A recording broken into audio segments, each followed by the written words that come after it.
na longrinung Yukhanungba ronung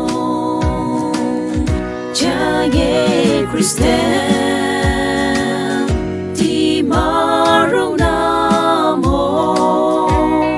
Bekhyah Tsasela Ihsa müying Kuthsi atrong linye na liye Surotsala abiyang Chünye Khristan Tinetulam nirong Bekhyah Kukeng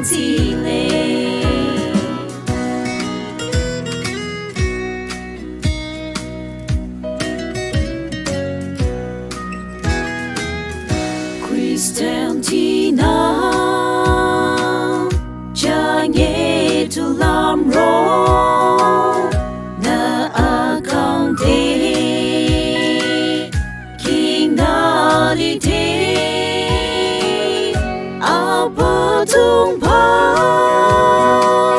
lukhatangni